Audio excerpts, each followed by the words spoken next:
미국과 영국 연합군이 이란의 지원을 받는 소위 저항의 축 세력들을 무력화시키기 위한 대대적인 공격을 재개를 했습니다. 이번 공격은 특히 후티 반군을 포함해서 홍해를 지나는 선박들을 표적으로 삼고 있는 세력들의 근거지 13개 지역에 걸쳐서 36개의 목표물이 직접 타격 대상이 됐습니다. 그럼에도 이란은 미국을 향해서 전면 대결할 의사를 보이지 않습니다. 왜 그런지 와이타임스가 추적해봤습니다. 지금 시작합니다.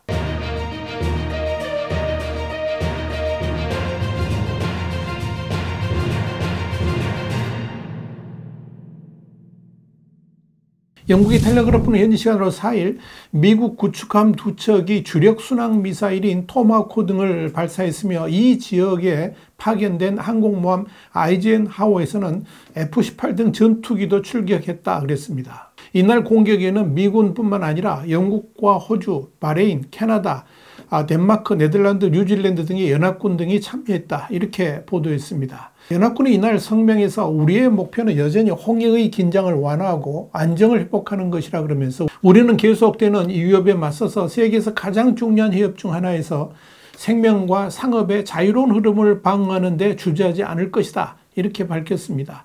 미국과 영국이 함정과 전투기를 이용해서 합동 타격을 감행한 것은 이번이 세 번째로 이번 공격은 전날 미군이 이라크와 시리아에서 이란 혁명 수비대 쿠두스군 및 관련 민병대를 공습한 지 하루 만에 벌어졌습니다.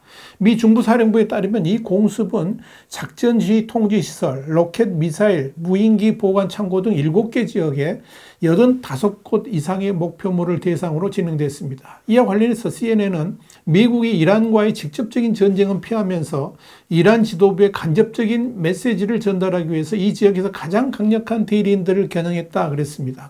이틀에 걸친 공격이 모두 이란의 지원을 받는 이슬람 무장단체들을 향한 것이긴 하지만 두 공격의 성격은 조금 다른데 예멘에서의 공습은 홍해에서 국제 항로와 미군 군함에 대한 후티 반군의 지속적인 공격에 대한 대응이지만 이라크 시리아에서의 공습은 미군에 대한 치명적인 공격에 대한 보복이다 이렇게 지적했습니다. 이에 대해서 오스틴 장관은 이번 공습은 후티의 공격 능력을 저하기 위한 것이라 그러면서 국제 선박 등에 대한 공격을 중단하지 않는다면 더 큰 대가를 치르게 될 것이라는 분명한 메시지다 이렇게 말했습니다. 그랜드 셉스 영국 국방부 장관도 성명을 내고 홍해에서 후티 반군이 선박들을 공격하는 것은 불법이며 용납할 수 없다 그러면서 무고한 생명을 보호하고 항행의 자유를 지키는 것은 우리의 의무다 이렇게 말했습니다. 이번 미국과 영국 등의 연합군에 의한 소위 저항의 축 세력 공격에 대해서 사실상 후견인 역할을 하고 있는 이란은 강력하게 반발을 했습니다. 이란의 나세르 카나니 외무부 대변인은 이날 성명을 통해서 미국의 이라크 및 시리아 공격은 영내 긴장과 불안을 키우는 또 다른 모험이자 전략적 실수라고 그러면서 이번 미국의 공격이 시온주의자 정권 그러니까 이스라엘의 가자 지구 내 범죄를 덮기 위해서 기획된 것으로 유엔 안전보장이사회가 미국의 불법적이고 일방적인 미국의 공격을 막아야 한다라고 강조했습니다. 에브라임 라이시 이란 대통령도 이날 먼저 전쟁을 시작하지는 않겠다 그러면서도 외부의 위협에는 강력히 대응할 것이다 이렇게 밝혔습니다. 그러면서 이란의 군사력은 중동 내 어떤 나라에도 위협이 된 적이 한 번도 없다 그랬습니다. 그러면서 오히려 영내 국가들이 믿고 의지할 수 있는 안보를 보장해 왔다라고 말했습니다. 시리아 국방부도 성명을 통해서 미국의 시리아 동부 공습으로 다수의 민간인과 군인 사망자가 발생했으며 공공 및 개인 재산 피해도 있었다 그러면서 미국을 비판했습니다. 이런 강력한 비난에도 불구하고 이란은 군사적 저항에 대해서는 언급을 회피하고 있습니다. 오히려 미국과의 전면 충돌은 하지 않겠다 하는 의사를 비치고 있습니다. 이런 측면에서 이번 미국과 영국군 등 연합군에 의한 이란 지원 세력들에 대한 공격이 본격적인 중동 전쟁으로 비화되지는 않을 것으로 보입니다. 우리 신문은 그동안에 후티 반군에 대한 미국의 공습이라든지 이스라엘과 저항의 축 세력들 간의 충돌 확대에도 불구하고 이런 충돌이 본격적인 중동 전쟁으로 확대되지는 않을 것이다 이렇게 예측을 해왔습니다. 그렇게 봤던 핵심적인 이유는 바로 이란의 태도 때문이었습니다. 이란이 미국과 전면전을 벌일 의사가 사실상 없기 때문입니다. 물론 이란은 이슬람 시아파의 맹주로서 레바논의 헤즈볼라, 시리아의 민병대, 그리고 이라크 이슬람 저항운동, 예멘 후티 반군 등을 사실상 지원하고 있긴 하지만 이들을 앞세워서 이웃 국가들과 충돌을 했죠. 그런데도 이란이 전면에 나서서 이스라엘 또는 미국과의 전면전을 할 의사는 없다 하는 뜻입니다. 참고로 가자 지구의 하마스는 이슬람 순위파 신자가 대부분이지만 반이스라엘, 반미라는 이념을 바탕으로 이란과 실질적인 동맹 관계를 맺고 있습니다. 사실 하마스가 이스라엘을 전면 침공했을 당시에 이들 저항 세력은 당연히 연대해가지고 이스라엘을 공격할 것으로 판단했지만 이들의 생각과는 다르게 이란은 끝내 발을 직접 담그지는 않았습니다. 이란이 이렇게 이스라엘과 정면 충돌하지 않는 것은 이 경우에 미국의 참전을 불러올 수 있기 때문입니다. 이란은 미국과의 정면 대결은 절대적으로 피하고 싶어 합니다. 우선 군사력 측면에서 비교가 안 되기 때문입니다. 미국과 전면전을 한다면 우선 공군력 측면에서 비교가 안 될 정도로 열세입니다. 영국 띵크탱크인 국제전략문제연구소 IISS에 따르면 이란 전투기의 주력은 과거 친미 정권 시절에 미국으로부터 도입했던 F5 계열의 75대, 또 F4 계열의 64대, F-14 44대로 모두 미국산입니다.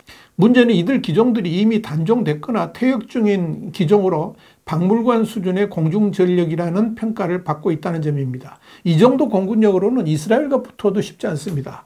이스라엘은 첨단 기종인 F-35 39대를 비롯해 가지고 F-15 109대, F-16 175대를 운영하면서 11대의 공중급유기도 보유해서 장거리 타격 능력까지 갖췄습니다. 그러니까 미국과 붙는다는 것은 더더욱 상상하기 어렵겠죠.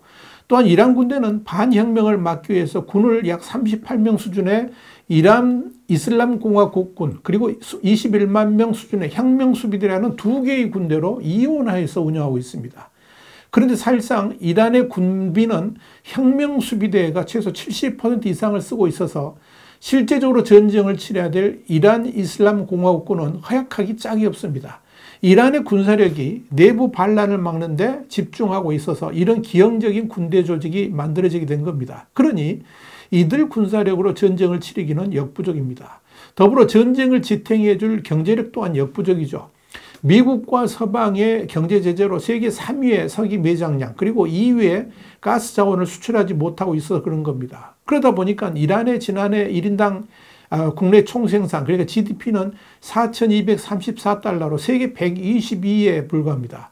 그리 안 해도 국민적 불안이 가득한데 이런 상황에서 미국과 한판 붙는다면 국가의 전망까지 염려해야 될 정도로 쏠릴 수가 있다라고 판단한 겁니다. 이란이 확전을 꺼리는 또 다른 이유는 사우디아라비아 등의 순위파 국가들의 지원을 받을 가능성이 전혀 없다고 보기 때문입니다. 과거 1차에서 4차 중동 전쟁 때는 이집트, 요르단, 시리아, 사우디아라비아, 모로코 등 아랍 국가들이 뭉쳐서 아랍 민족주의라는 개념으로 전쟁에 임했지만 지금은 국제 정세가 확연하게 달라졌습니다. 이스라엘이 전쟁을 치르는 와중에도 이 사우디아라비아는 이스라엘과의 국교 정상화를 논의할 정도입니다. 더불어 이집트는 지난 1979년 그리고 요르단은 1994년에 이스라엘과 국교를 정상화했고 모로코도 2020년 이스라엘과 수교를 했습니다. 그러니 이 아랍 민족주의를 내세운 전쟁은 사실상 불가능하다 하는 의미입니다. 그렇다면 이란이 전쟁을 일으켜서 미국과 정면 대결한다 해도 함께 할 수 있는 세력은 저항의 축 말고는 사실상 없습니다. 그렇다면 백전백패죠. 상황이 이렇기 때문에 이란은 미국과의 전면전을 불러올 수 있는 전쟁 확대는 하지 않기로 결정한 겁니다. 뉴욕타임스에 따르면 이란 최고 국가안보회의가 미군 사망 사건 발생 다음 날인 지난달 29일 미국의 보복 대응 관련 긴급회의를 개최했는데 아야톨라 알리 하메네이 이란 최고 지도자에게 전달된 결론이 뭐냐면 미국과 직접 전쟁을 피하고 대리 세력 행동으로부터 거리를 둔다 하는 것이었습니다. 물론 미군이 이란 본토를 직접 공격하는 경우를 제외하고는 그렇게 하겠다 하는 겁니다. 이건 사실상 미국의 확전을 방지하기 위한 레드라인을 사전에 통보한 것이나 다름없습니다. 이에 미국도 이란 측의 소위 저항의 축 세력의 본거지들을 향해서 공격을 하겠다는 의사를 분명히 전달한 것으로 알려졌습니다. 이렇게 중동 전쟁은 금방 불붙듯 확산될 것으로 보이지만 결코 우려하는 방향으로 흘러갈 것으로는 보이지 않습니다. 이스라엘과 하마스 간의 전쟁도 이제 마무리 국면으로 흐를 수밖에 없을 것으로 보입니다. 화이트타임스 정세 분석이었습니다. 감사합니다.